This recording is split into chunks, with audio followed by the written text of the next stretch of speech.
Job లేక ఇబ్బంది పడుతున్నారా? అయితే మెడికల్ కోడింగ్ మీకు మంచి ఆప్షన్. వెంటనే కాల్ చేసి కోర్సులో జాయిన్ అవ్వండి. నమస్తే, welcome back to Suman TV. Present మనతో పాటు ఉన్నారు అనలిస్ట్ మందల్ కృష్ణారెడ్డి గారు. నమస్తే సార్. నమస్తే అమ్మా. సార్, ఓపీటీ గురించి మనం చాలా వీడియోలో మాట్లాడుకున్నాం. Optional practical training. అమెరికాలో ఓపీటీ పైన ఉన్నటువంటి ఒక F1 మీద ఉన్నటువంటి ఒక స్టూడెంట్ని డీపోర్ట్ చేయడం జరిగింది. మరి చెక్ చేస్తే హిస్టరీ బాగానే ఉంది, వీసా ఏం ప్రాబ్లం లేదు, డాక్యుమెంట్స్ అన్నీ బాగానే ఉన్నాయి, బ్యాక్గ్రౌండ్ కూడా ఎటువంటి ప్రాబ్లం లేదు. మరి ఎందుకు డీపోర్ట్ చేశారంటే ఒకసారి డీటెయిల్గా వెళ్తే, అంటే కొన్ని క్వశ్చన్స్ అడుగుతారు కదా ఆఫీసర్స్, నువ్వు అలా ఉన్నావా, ఇలా ఉన్నావా, ఏం చేసావా అన్నీ అడుగుతున్నప్పుడు కొన్ని పాయింట్స్ బయటకు వచ్చాయంట. ఒకసారి డీటెయిల్గా వెళ్తే సార్. అమెరికాలో ఇవాళ స్టూడెంట్ పరిస్థితులు ఎలా ఉన్నాయంటే, గతంలో స్టూడెంట్ ఎంత లిబరల్గా ఉండగలిగేవాడు, ఎంత స్వేచ్ఛగా తన జీవితం గడపగలిగేవాడు, అక్కడ ఏదో ఒక జాబ్ చేసుకుని, పార్ట్ టైం జాబ్ చేసుకొని తన ఫీజు తను కట్టుకొని కుటుంబం మీద ఆధారపడకుండా తను చదువంతా పూర్తి చేసుకొని ఏదో ఒక పార్ట్ టైం జాబ్ సంపాదించుకొని తర్వాత H1B వీసాను అట్లాంటివి తెచ్చుకొని చివరికి అక్కడ స్థిరపడిపోయి అక్కడి నుంచి కొంత డబ్బు ఇండియాకు పంపించగలిగేటువంటి స్థితి లోపల ఎక్కువగా ఉండేవాళ్ళు.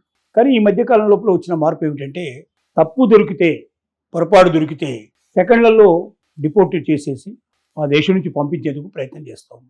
ఇది ఈ మధ్యకాలం లోపల ఒక ఇండియన్ స్టూడెంట్కి ఇది జరిగినట్టుగా ఇన్ఫర్మేషన్ వస్తుంది. తెలుగువాడు ఉండి కూడా ఉండొచ్చు, పూర్తిగా వివరాలు తెలియదు మనకు. కానీ ఆ స్టూడెంటు ఓపీటీ మీద ఉన్నాడు.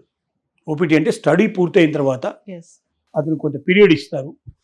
ఆ 2 years పీరియడ్ లోపల అతను ఏదైనా ఫర్దర్ కోర్స్ కానీ, నేర్చుకోవడానికి ఏదైనా జాబ్ కానీ, ఏదైనా సరే అతను ఆ 2 సంవత్సరాల లోపల ఏదో ఒకటి సెటిల్ చేసుకొని కంప్లీట్ చేసుకోవాలి. లేకపోతే అతను మళ్ళీ వెనక్కి రావాల్సిన పరిస్థితులు ఏర్పడతాయి. సో ఇలా ఓపీటీ ఇచ్చిన ఒక స్టూడెంటు డిపోర్ట్ చేసేసాడు.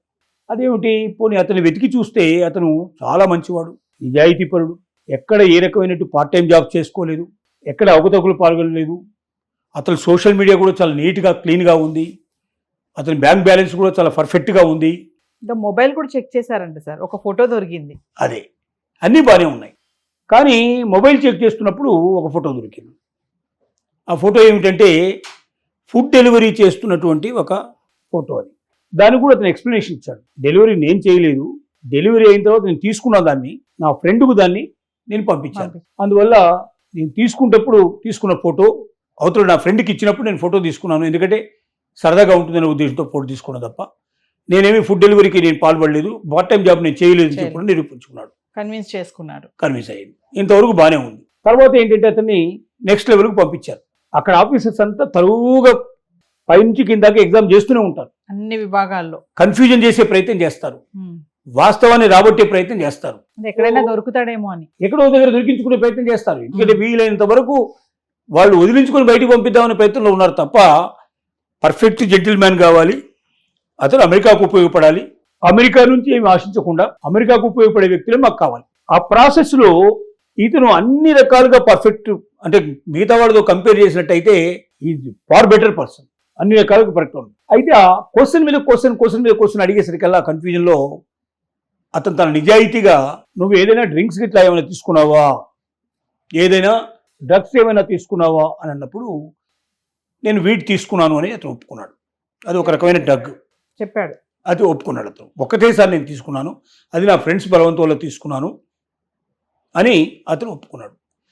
ఆ నిజాయితీగా ఒప్పుకోవడం వల్ల తను కన్సిడర్ చేస్తానని అతను అనుకున్నాడు. కానీ అమెరికన్ చట్ట ప్రకారంగా అది తీసుకోవడం నేరం. ఒకసారి తీసుకున్నా, 10 సార్లు తీసుకున్నా నేరమే. వెంటనే అతన్ని డిపోర్ట్ చేసి పంపించేశారు. ఒక్కసారి అతను బార్ అయిపోయాడు. అతనికి వీసా రాదిక, భవిష్యత్తు లోపల H1B వీసా లాంటివి ఏవి రావు. అసలు అమెరికాలోకి ప్రవేశం దొరకడమే చాలా కష్టంతో అనుకున్న పని. అంటే ఒక్కసారి డిపోర్ట్ అవుతే ఇంకా ఛాన్స్ లేదు. ఉంటుంది కదా, రికార్డు ఉంటుంది కదా, మళ్ళీ అప్లై చేసుకున్నప్పుడు వెంటనే రికార్డు కొట్టంగానే మొత్తం వస్తుంది కదా, బయటకు వస్తుంది కదా. అయినప్పుడు నువ్వు ఒకసారి నిన్ను డిపోర్ట్ చేసి పంపించారు కాబట్టి నువ్వు రావడానికి వీలు అంటారు. ఏదైనా విజిటింగ్ వీసా మీద అమెరికా చూసుకోవడానికి ఏమైనా అవకాశాలు ఉంటే ఉండొచ్చాం, కానీ ఇంకా అమెరికాలో స్థిరపడడానికి కానీ, అమెరికాకు రావడం కానీ, అమెరికాలో ఉద్యోగం కానీ ఇంకా మర్చిపోవాల్సిందే. ఇంకా మళ్ళీ లైఫ్లో ఇంకెప్పుడు రాదు, అవకాశాలు దొరకవు, ఆ ఛాన్సెస్ దొరకవు. కాబట్టి మన స్టూడెంట్స్ చాలామంది అక్కడికి వెళ్ళి ఉన్నారు. వీళ్ళందరూ కూడా ఏమనుకుంటున్నారంటే, మేము నిజాయితీగా ఉన్నాం కదా, మనకే ఇబ్బంది జరిగే అవకాశం ఉండదు, మనం డిపోర్ట్ చేసే అవకాశం ఉండదని అనుకుంటున్నారు. కానీ ఇప్పుడు ఈ ఇన్సిడెంట్ చూసిన తర్వాత ఏ క్షణంలో అయినా, ఇప్పుడు ఒకసారి స్టడీస్ అయిపోయి ఓపీటీ మీద ఉన్న వాళ్ళ మీద వాళ్ళకి డౌట్ వస్తుంది. ఎందుకంటే వీళ్ళు ఏదో ఉద్యోగం కోసం ప్రయత్నం చేస్తున్నారు, ఉద్యోగం దొరికించుకొని వీళ్ళు ఇక్కడే స్థిరపడిపోయే ప్రయత్నం చేస్తారు. వీళ్ళు ఇండియాకి వెళ్ళేవాళ్ళు కారు. కాబట్టి వీళ్ళని ఎలా వదిలించుకోవాలి అనే పరిస్థితుల్లో ఓపీటీలో ఉండే వాళ్ళందరినీ వాళ్ళు పరీక్ష చేసే ప్రయత్నం చేస్తారు. అంటే స్టూడెంట్గా ఉంటే చేయరంటే స్టూడెంట్ టైంలో కూడా చేయొచ్చు.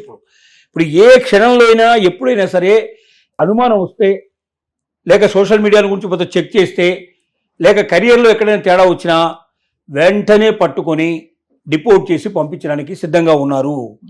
కాబట్టి ప్రతి స్టూడెంటు ఇండియా నుంచి వెళ్ళిన వాళ్ళు చాలా జాగ్రత్తగా ఉండాలి, జాగ్రత్తగా ఉండాలి.